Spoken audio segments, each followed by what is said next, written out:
Welcome back, everyone, to the Lonely Basement baseball cards. And guys, today I wanted to make a VR. I know, sorry, Mike Petty. I'm sorry. I apologize. I wanted to make a VR because Brent Richards, my guy, asked us to make a VR. And while I don't want to make a million VRs, I cannot deny Brent Richards a VR. I cannot. So, Brent, this VR is for you. Brett asked us to talk about our a day at the ballpark, and I've talked about a lot of days at the ballpark. Some cards have slid. A lot of days at the ballpark before in one other VR, and I've talked about going to games with my dad, and kind of wanted to do something a little different and talk about something I haven't talked about too much, and that is September 25th, 1996. Now, to set the tone, I'd like you to remember that I was born in 1976. So I was alive, but I was probably in front of the TV maybe, but I missed the 70s run. Even the early 80s success. By the time I started really paying attention, Reggie Jackson was an angel. Thurman Munson was past. And it was a new era. And throughout the 80s, we had our solid teams with Donnie Baseball, great teams, very good teams that just never got it done. Lineups that read like a Hall of Fame lineup and pitching staffs that just couldn't get it done. And that was that. So you got to remember, by 1996, the Yankees have not won a World Series since 1978. And have not even been in the playoffs in my memory. So fast forward to 95. Donnie gets to the playoffs. It was a wild card. We got the wild card. It was heartbreaking. But it wasn't a pennant. It wasn't winning the division. It wasn't a wire to wire. It was backdoor wild card, shot for Donnie to get in. New rules, which I wasn't a big fan of, even though we got in. So then we find ourselves with the 1996 season. I am 20 years old, 19 at the start of the season, 20 by the 25th of September. And me and my friends, I probably went to more baseball games, and this is coincidental, but it is what it is. I was 20, 19, 20. And me and my friends went to more baseball games in 1996. I was looking at scorecards. I probably went to more baseball games in 1996 than any other single year of my life. Ironically, I was not collecting cards, but I was attending more baseball games in person than I ever had. And 96 was a great year for baseball. We'd go to the games. I got to admit it, we'd get like 230 packs for the ride down in the parking lot before, and we'd roll into the stadium, and we had a core four. We had a core four, and intermingled with different editions of our friend group, depending on the game and who was available. But I was always there, no matter who couldn't go. I always made the time to get to the stadium. So about 2 weeks, week and a half before this game, it becomes apparent that we're going to clinch the division. Becomes apparent. And my friends say to me, hey, we want to go to the clincher. I said, well, of course, we all want to go to the clincher. And they say, when's it going to be? I said, all right, I will use my magic powers to predict when it will be. And I predicted the game we should go to. So we got some tickets about a week and a half ahead of time. Not knowing if it would be the clincher or not. My magic powers apparently worked as I tell the story. The game before this was the 24th, and it was rained out. We had tickets for the 25th. The 24th was rained out. If the Yankees had won on the 24th, this story would be a little different, but they did not. They were rained out. And so we had a doubleheader with the Milwaukee Brewers on September 25th, 1996. So, me and my friends rolled to the stadium, got good and tooted up, and sat, by the way, right along the third base line between the bag and the outfield, right on the wall. Right on the wall. Bought these tickets a week ahead of time in 1996. Now those seats are $1,000 a piece. Back then, they were not. So we're sitting right along the wall, and the game starts. And we do have some baseball cards. We were asked to show some baseball cards of the game. And I'm going to show you the starting lineup. Not all these are Yankee cards, because I don't have them, because I didn't collect those years. Rock Raines leading off for your New York Yankees. Wade Boggs batting second. The great Paul O'Neill batting third. That's a beautiful card. Bernie Williams cleaning up in all his sparkly gloriness. The great Tino Martinez hitting fifth, excuse me. Here's a fun one. Darryl Strawberry batting sixth in his Drake's Big Hitters in a Mets uniform. Do not own a Darryl Strawberry card in a Yankee uniform, apparently. Batting seventh. Number 2 in the lineup. Number 7 in the lineup, excuse me. Number 7, batting seventh. Derek Jeter, batting seventh. Think about that. That's where we were in life, guys. Mr. Joe Girardi, the catcher, batting eighth. And ending it up, Luis Sojo, that is an auto, batting ninth.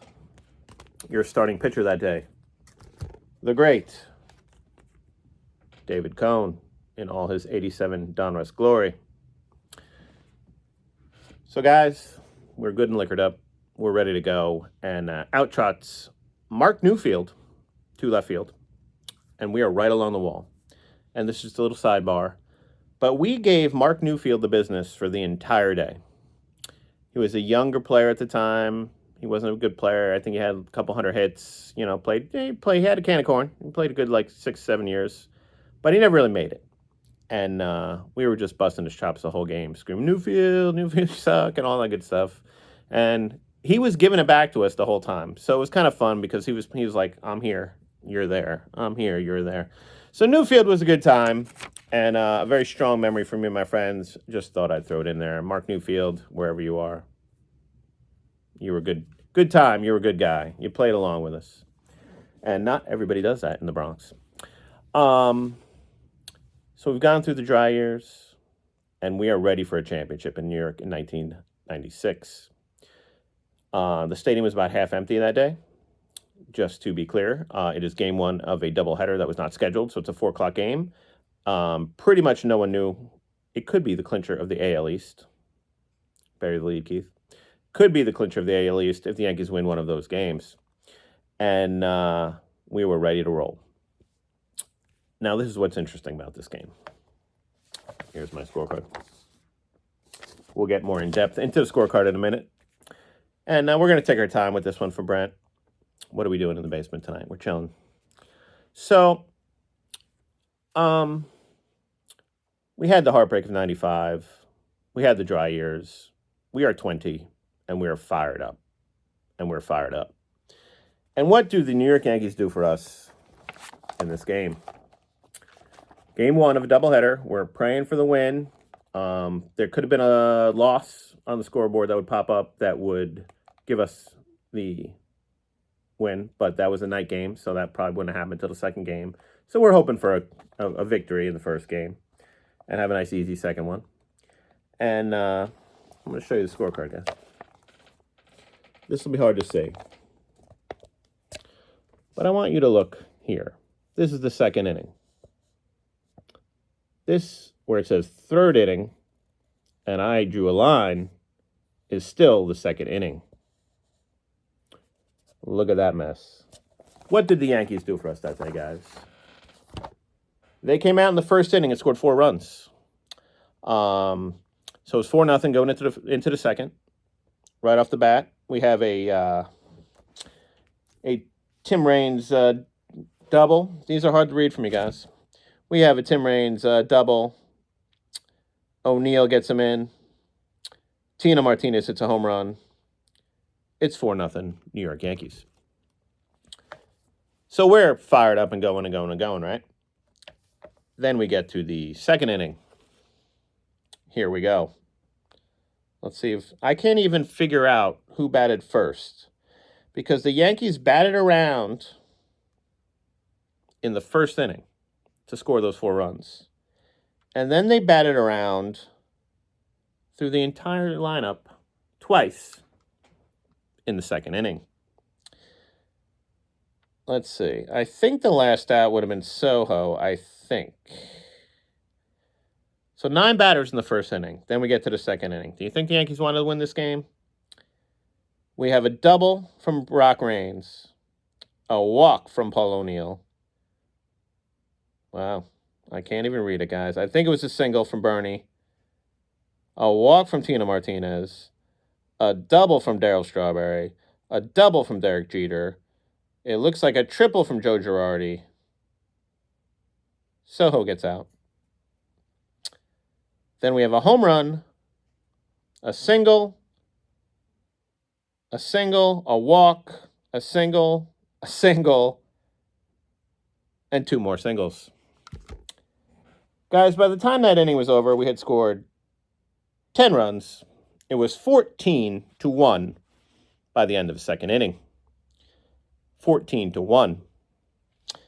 It would turn into a snooze fest, and we would go on to win the game 19-2. Now, guys, how this game ended was David Cohn pitched a solid game, 2 earned runs, 6 innings. David Weathers came in through a couple, and then the great Jeff Nelson comes in. No Mariano, no John Wetland. It was 19-2. Nelson comes in, gets the first 2 outs, and we were buzzing. The stadium was shaking, guys. It was shaking. We were literally buzzing. And we were jumping up and down, screaming and yelling. Cool, fresh air, beautiful night. And a lazy fly ball goes flying out to Bernie Williams. And I'll never forget it because we were sitting right on the wall in left field. And I'm just looking right at him. And he takes a couple steps, the glove up. And as soon as that ball, I'll never forget it, hits the mitt, celebrate, blasted from the speakers, and the entire stadium, celebrate good time, going crazy. The Yankees run out in a big pile. And at 20 years old, I had finally seen my first AL pennant. We would go on to have the obvious dynasty that we all know about. But at that time, we did not know that. And we had just won the pennant. And a diehard Yankee fan had seen something that made his heart full of joy on that day. Now, little sidebar. I've told you before I always keep score. Game 2 starts after a little 15-minute intermission. There is nobody in the lineup. It is all the backup guys. And this is how far I got, guys. I got into the second. I'm not going to lie. I got into the second. And then I just gave up. We weren't done yet, by the way. Leyritz and Strawberry both scored in the first in game 2. And we did win that game 6-2 behind Kenny Rogers, the great Kenny Rogers, who always pitched a big game when it didn't matter, didn't he? So, guys, one of my most cherished moments of games I went to with my great friends, seeing these guys, 19-2, Jeter batting 7th. I believe, I didn't look it up, I should have looked it up. I believe there was about 20-something thousand people there, maybe 28. Now, if you're a Yankee fan now, you could not imagine sitting in a half-empty stadium for a clincher to go to the World Series, or go to the playoffs and win the pennant, because you wouldn't even be able to get tickets unless you went to StubHub.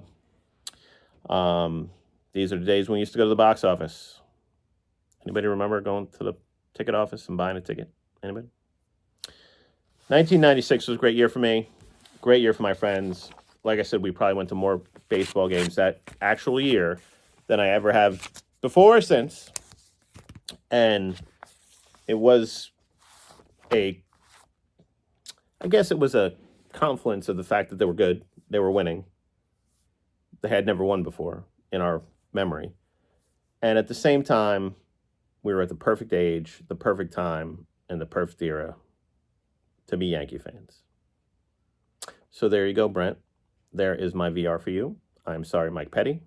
Do not watch this. It is a VR. I apologize. And y'all have a great one.